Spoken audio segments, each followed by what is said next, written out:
Hey guys, good evening. I wanted to talk to you from a teacher point of view right now. And when I was working in the county as an art teacher, I always had this one thing that I would say: God gave me you. God gave me you. Okay, so this always applied to certain kids that legit were either on my mind or that would come to me and talk to me, or that I would go home and I would really worry about that kid, or I would think, how can I help make this person's life better, or really what's wrong with this person. So it was just a child or multiple children that were just heavily laid on my heart, and I took that as being my mission for the year. That was my assignment, and I clearly understood it. My assignment was to help those kids, whatever it was. I had to become aware of what they needed. Was I to help them emotionally? Was I to help them monetarily? Was I to help them educationally? What purpose did I serve in this child's life to make it be better? Because God gave them to me. Okay? And so when I taught, that really challenged me to look at things so much differently. And I know it's so hard in the classroom. I know. I am not in the class. Well, I kind of am. I'm at a alternative setting, actually a juvenile center, and I am back in the classroom, but it's so different than the public school system, so I can't really even compare. But I do know that the behavior problems, the numbers, the lack of care and concern that the kids have to learn, and this isn't all kids, but you are given so many kids, and they're not on grade level. They're not even together. Like, you have very low, you have some high achievers, and then you have the behavior disordered. And those are the ones you tend to just run around, spinning like a dog chasing your tail, because it's really hard to teach. It's hard to teach when you have those kids that are constantly challenging you, constantly acting out, trying to get attention. And so those are the ones you really have to work on. And those are also the ones that I said God gave to me. God gave to me. I had to make those kids feel worthy. Okay, I had to make those kids feel important. They obviously need attention. That's why they're doing what they're doing. Good attention, bad attention, doesn't matter. They're getting attention, and they lack that. And so, they'll get it any way they want. And so I always tried to plot and plan, how could I make this kid really just do what I want them to do? And I had to outsmart them. And they're really smart. Kids are really smart when it comes to reading adults. And they know the real deal. So they know if you're authentic. They know if you're faking it. They know if you really care or if you don't. They feel the love or they feel the dislike. Working as a social emotional learning specialist, I have the great blessing of really getting to listen to kids. And so many times I've heard, that teacher doesn't like me. And that's sad. That's really sad. Because, maybe that's probably true, because I know a kid who is constantly a thorn in your side, who's keeping you from teaching. It's really hard to embrace them. But those are the times that we need to do it the most. Okay. And it's really hard. Relationship is the number one key. So, maybe have a talk with that child one-on-one and just let them feel your heart. Let them know, and kids who have been in trauma, who are trauma like kids, it's really hard for them to accept compliments. It's hard for them to allow people to love them because, they really haven't felt that. Not all kids, but the majority at my school have not felt safe. They have not been safe. They, and overall, I don't want to say every single kid because that's wrong. Because some kids are there for other reasons and they're not part of that group. But overall, when a child is in a juvenile facility or an alternative setting, their worth is worthless. Their shame, guilt, all of that. Because you know what, guys? There isn't not one student that doesn't want to achieve and be successful. And I've talked to these kids who are the biggest ringleaders of getting the whole class off task, and they're like, Miss Carter Smith, and I have this thing that they have to be hot, honest, open, and transparent with me. It's got to be real. The conversation has to be real. No lying, no pretending. It's just an open, honest conversation where you are free to say whatever you feel, because whatever they feel is what they believe. And whether the narrative is true, that's a different story. But regardless, that's what they feel. So we have to somehow help them to flip that script and not make them feel that way. And so they sit before me and they're honest, and I see tears from kids that you would think there's no way does that kid ever even cry. Do they have one sense of emotion in their body? And they will weep in my room. And they will just say, I just don't know how to stop. I don't know how to not do this. And so they lack the skills and the tools in their toolbox. They don't know how to communicate. They don't know how to be transparent, really. I mean, in an environment where a lot of people, they have to really feel safe to open up. And, God's just given me a gift to allow kids to be open and to trust me. And it feels good. Sometimes it's overwhelming because I used to take things home with me. And now I just learned that, I do what I can do. I show the kid as much love as I can and concern and attention. And then I just got to release them to God and pray for them and not carry that burden with me trying to be their God or to be their Savior, because we're not that. We wear many hats as a teacher. We're expected to be the parents. We're expected to be the grandparents. We're expected to be the teacher, the nurse, the counselor, so many things that we're supposed to be pouring into these kids. But yet the numbers are so high. The mandates from the state with testing and things is crazy, to the point that you can't even teach because you're just teaching the test. And I'm an art teacher, so I'm not teaching any test. These are just things that I hear teachers say, is the expectations that are set for me. I can't do this other because I have to make sure they know this stuff, okay? But with those kids that are causing you trouble, they don't care. They can't learn. They cannot learn if they're emotionally unavailable, okay?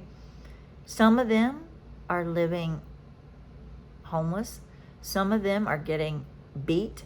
Some of them are being abused emotionally, sexually.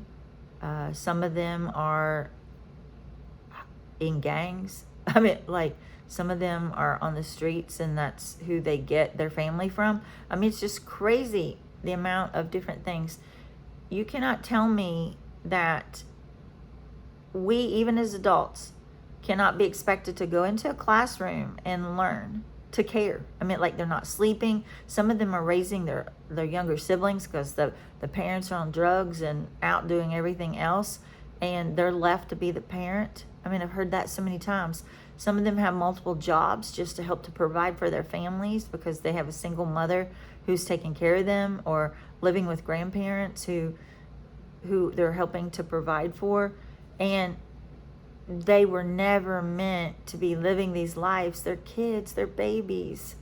And so what I try to tell teachers and what I tried to tell myself is like, I'm going to love that kid like I love my kid. I'm going to pour into that kid like I pour into my kid. I'm going to give that kid the benefit of the doubt like I give my kid the benefit of the doubt. I'm going to believe that kid until they prove me differently. And you know what? If this way isn't working, I'm not giving up on that kid.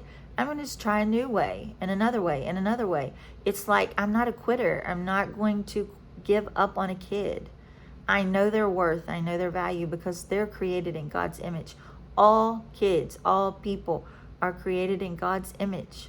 They have gifts, they have talents. Sadly, those kids are not having people love them and pour into them and show them where they can even know they have it. So, you know, they have gifts and talents and they're worthy. And I spoke at the Board of Education to save our program at Chandler Academy.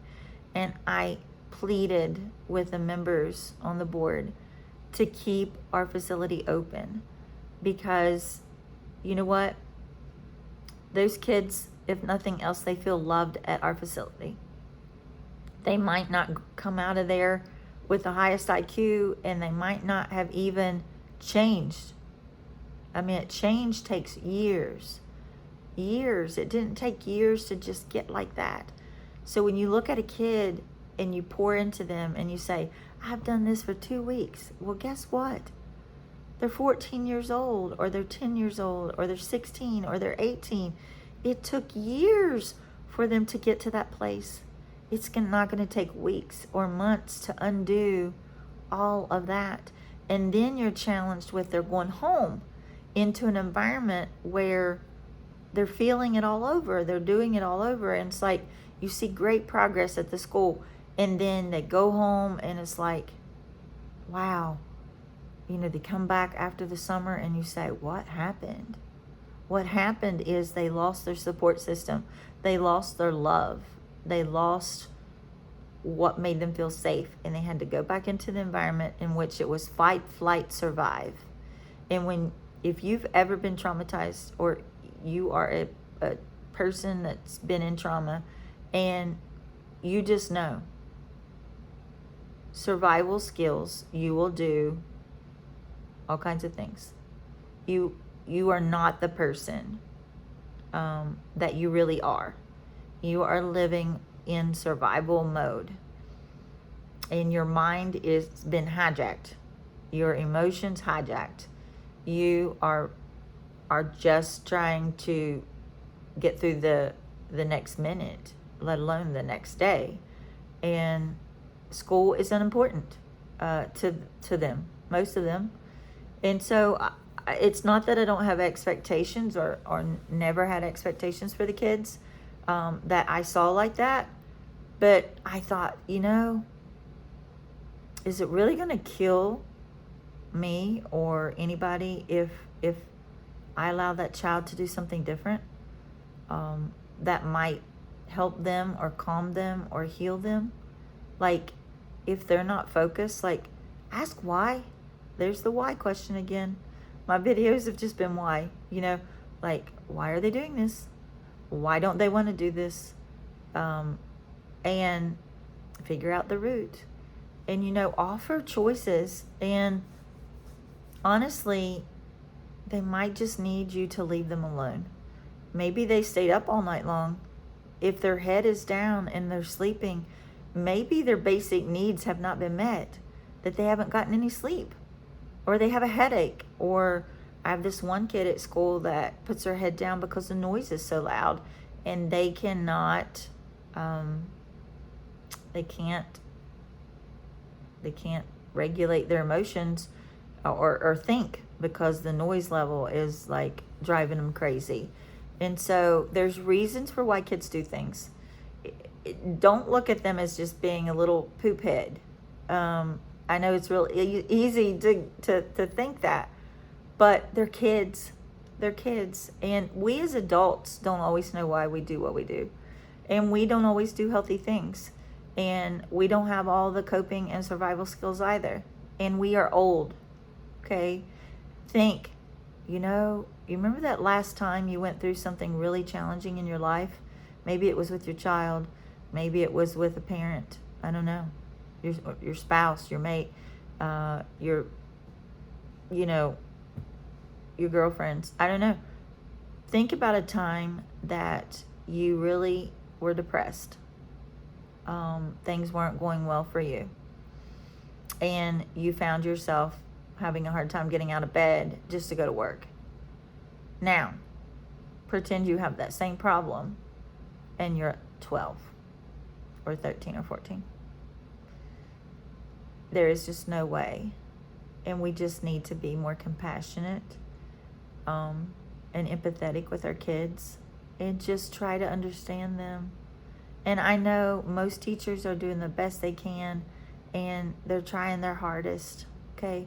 But the best thing you can do as a student or a teacher is to show that kid love, show that kid patience, show that kid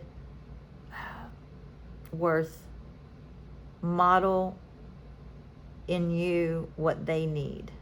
Respect that child. They deserve respect. They shouldn't be disrespected because we're the adults. I hear that 9 times out of 10. I mean, they'll say, well, they don't respect me. And I'm like, I see that, but are you respecting them? And their answer is, it doesn't matter if I'm respecting them. They're the adult and they need to respect me. And you know what? They are right. We have to learn as adults to manage our emotions. If a child is getting us to go off or out of control, we got a problem. We really need to work on that. That is a flaw in us. And those kids are right. And kids, when they're hurting, they see that weakness in you, they might really just try to trigger you. Because it's fun for them. I mean, that's sad, but I know kids who say, we try to see how much they go off because it's funny when they go off. It's funny that an adult is going crazy over something so trivial and stupid. And I get that point, I say, I understand that. I really do. It's just try to step into the shoes of the child. The child is never going to be able to step into your shoes. They don't have that cognitive ability. Their brain is not developed enough for that. And a trauma brain is hijacked. They are not functioning in where they're supposed to.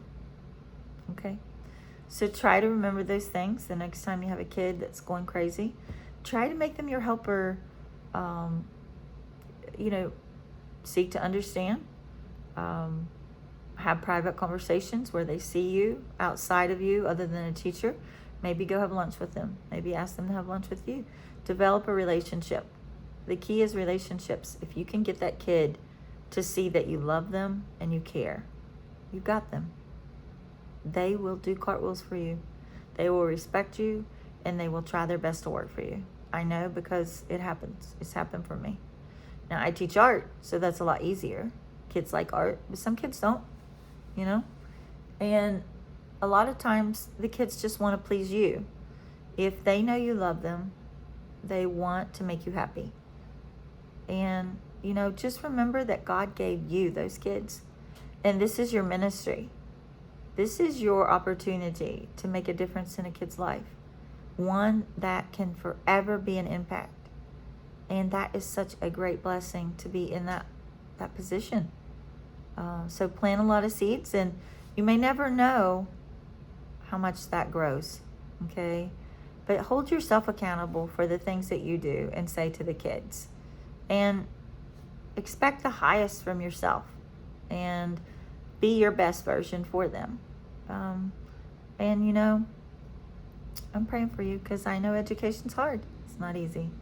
But don't lose hope and keep on keeping. And if you're not a believer, God is really there for you to help you. He really is. Give your life to Him, and